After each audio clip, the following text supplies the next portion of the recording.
ভবানীপুর বাসারিয়া কাদেরিয়া খানকা শরীফের মধ্যে আশুরার মাহফিল উদযাপন উপলক্ষে উপস্থিত হয়েছি।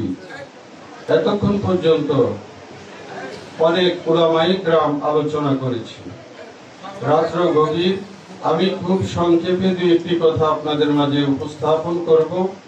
আলোচনার শুরুতে আমার অন্তরের অন্তঃস্থল থেকে ভক্তিপূর্ণ সালাম কদম বলছি, যিনি আমার পিতা ও মুর্শিদ, কেবলা ও কাবা, গুলে মদিনা দরবার শরীফের মহান মুর্শিদ কেবলা, ওনার পৌত্র পবিত্র নূরানি কদম মুবারকে অর্পণ করেছি।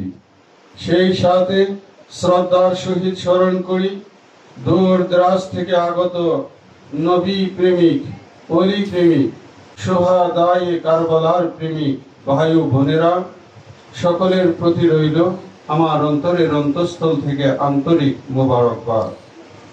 আশিক রাসূল ভাইরা, এই ভবানীপুর, উত্তর ভবানীপুর বাসারিয়া কাদেরিয়া খানকা শরীফ, প্রত্যেকটা জিনিসের রক্ষণাবেক্ষণের জন্য একজন মালিকের প্রয়োজন পড়ে, ঠিক কিনা ভাইরা?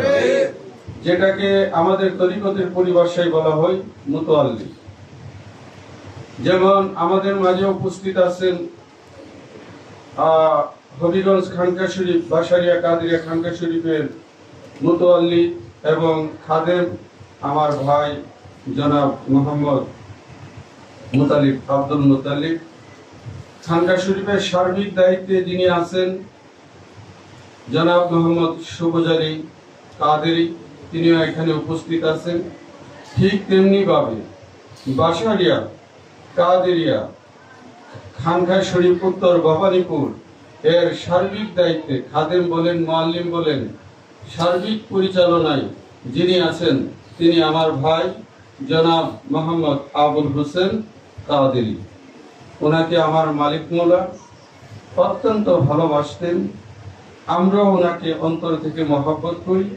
তিনিও আমাদেরকে হৃদয় দিয়ে, হৃদয় উজাড় করে মহব্বত করেন। আপনারা খুশি না?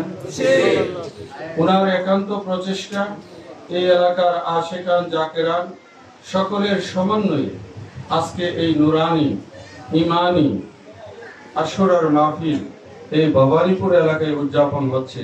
আপনারা খুশি কিনা ভাইরা? সুতরাং আমি অল্প কিছু কথা আপনাদেরকে নিয়ে আলোচনা করব। অনেকেই জানেন আমি আজকে 3 দিন ধরে একটানা প্রোগ্রাম এবং দরবার শরীফের খেদমত বিভিন্নভাবে, মানে সকাল থেকে সন্ধ্যা